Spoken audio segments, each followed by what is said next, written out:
मतदान प्रक्रियेबाबत नागरिकांना मार्गदर्शन कार्यक्रमाला मोठी उपस्थिती. प्रभाग क्रमांक 9 मध्ये महायुतीच्या वतीने मिसळ पे चर्चा कार्यक्रमाचे आयोजन करण्यात आले होते.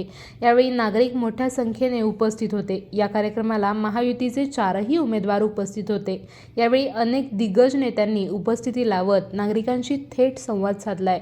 कार्यक्रमाला मानसिंग पाटील, शारंगधर देशमुख, संगीता सावंत, रिंकू देसाई आदी उमेदवार उपस्थित होते. तसेच खासदार धनंजय महाडिक यांनी नागरिकांशी संवाद साधताना सांगितले की गेल्या 10 वर्षांपासून या 4ही उमेदवारांनी या निवडणुकीची सातत्याने तयारी केली आहे. यावेळी उपस्थित असलेल्या युवकांनी आणि नागरिकांनी मोठ्या संख्येने मतदान करून या 4ही उमेदवारांना विजयी करण्याचे आवाहन त्यांनी केले. कार्यक्रमादरम्यान खासदार मुन्ना महाडिक यांनी नागरिकांना मतदान प्रक्रिया समजावून सांगत प्रत्येक मताचे महत्त्व अधोरेखित केले. मिसळ पे चर्चा या अनौपचारिक संवादातून नागरिकांनीही आपले प्रश्न, अपेक्षा मांडल्या. यामुळे कार्यक्रमाला उत्स्फूर्त प्रतिसाद मिळाला आहे.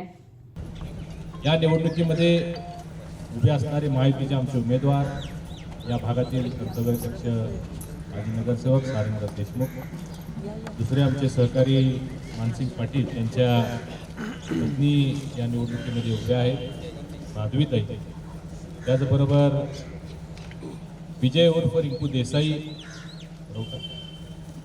ते उमेदवार आहेत आणि चौथे उमेदवार आहेत संगीता संजय सावंत, तुमच्या परिचित आहेत. ते 4 उमेदवार उभे आहेत ज्यांनी या निवडणुकीमध्ये गेले 10 वर्ष तयारी केली होती, परंतु उमेदवारी न मिळाल्यामुळे थांबून या 4ही उमेदवारांना पाठिंबा दिला. ते अमोल पालोजी, उपस्थित असणारे भगवान आणि मोठ्या संख्येने उपस्थित असणारे सर्व युवक, माता भगिनी, ज्येष्ठ बंधू. पहिल्यांदाच यावेळी आपल्याला प्रभाग पद्धतीनं आणि पॅनल पद्धतीनं मतदान करायचं आहे. आपल्याला सवय, आपण मतदान केंद्रावर जातो, एक मत देतो, बटन दाबतो आणि बाहेर येतो, किंवा एक शिक्का मारतो आणि बाहेर येतो. परंतु यावेळी आपल्याला असं करायचं नाही आहे. यावेळी तुम्ही आत गेल्यानंतर 2 किंवा 3 मशीन असणार आहेत आणि या 2-3 मशीनमध्ये 4 वेळा आपल्याला जायचं तुमच्याकडं. मग एका मशीनवर 4 वेळा तुम्हाला 4 उमेदवारांच्या समोरचं बटन दाबायचं आहे. 2 ठिकाणी कमळ आणि 2 ठिकाणी धनुष्यबाण. अतिशय सोपं आहे. आता मशीन डेमोची येतील, ते तुमच्यापर्यंत पोहोचतील, परंतु पहिल्यांदा ही पद्धत असल्यामुळे कुठे आपण गोंधळून जायचं नाहीये. बाळ, फ्रीजमधून श्रीखंड काढ ना. आम्ही पूर्वी घरीच बनवायचो श्रीखंड. त्याची चवच वेगळी होती. आता काय सगळं रेडीमेड. आजी, हे श्रीखंड खाऊन बघ.